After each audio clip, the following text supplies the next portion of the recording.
We grieve today for the passing of our dear and beloved Shimon Peres. The Jewish people has lost the last surviving founding father of the State of Israel. Shimon Peres was a part of so much of its history. Our aim is peace, not war. And when we win a war, we don't consider it as a victory. For us, victory is peace, not war. We have power. We shall never use power unless we don't have another choice. And when we have a choice, we want peace. And I think that Hezbollah has learned a lesson. They stopped shooting. Nobody stopped them to shoot, but our reaction. I hope Hamas will also have a lesson. They will stop shooting and start talking. Everything that we can achieve is by talking, not by shooting. And that was, and that is, and that will remain the position of Israel. Thank you, Mr. President.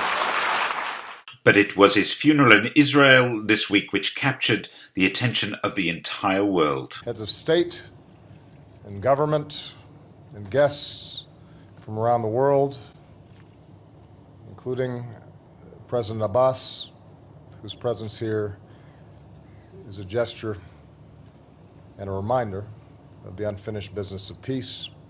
President Abbas shaking hands with the Prime Minister's wife. Long time.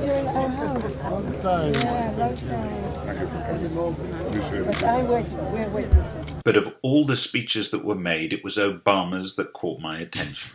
Because of his sense of justice,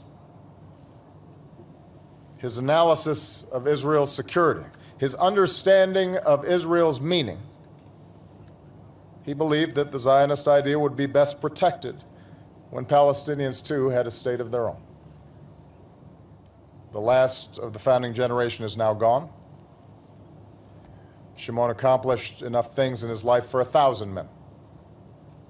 But he understood that it is better to live to the very end of his time on earth with a longing not for the past, but for the dreams that have not yet come true. Shimon bore witness to the cruelty that human beings could inflict on each other. The ways that one group of people could dehumanize another. The particular madness of anti-Semitism, which has run like a stain through history. And coincidentally this week, Jonathan Sachs was speaking about anti-Semitism at a European conference. First, let me define anti-Semitism. Not liking Jews is not anti-Semitism. We all have people we don't like. That's okay. That's human. It isn't dangerous. Second, criticizing Israel is not anti-Semitism. I was talking to some children in Britain the other day, and they asked me, is criticizing Israel anti-Semitism? I said no, and I explained the difference. I asked them, do you believe you have a right to criticize the British government? They all put their hands up. I said, now, which of you believes that Britain has no right to exist? None of them put their hands up. Now you know the difference, I said, and they all did. A further reminder now of why anti-Semitism is so important to everyone, not just Jews. The hate that begins with Jews never ends with Jews. That is what I want us to understand today. It was not Jews alone who suffered under Hitler. It was not Jews alone who suffered under Stalin. It isn't Jews alone who suffer under ISIS or Al-Qaeda or Islamic Jihad. We make a great mistake if we think anti-Semitism is a threat only to Jews. It is a threat first and foremost to Europe and to the freedoms it took centuries to achieve.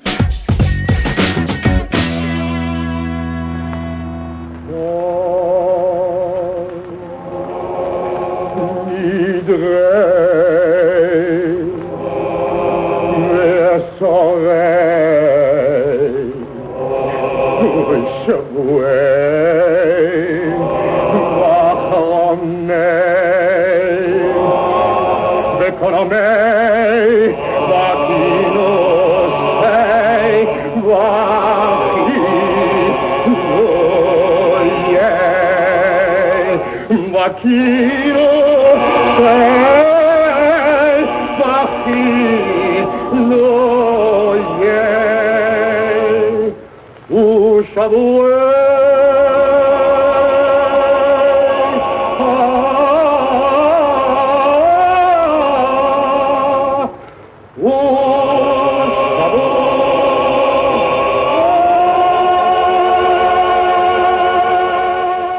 Yom Kippur, also known as the Day of Atonement, is the holiest day of the year for the Jewish people worldwide.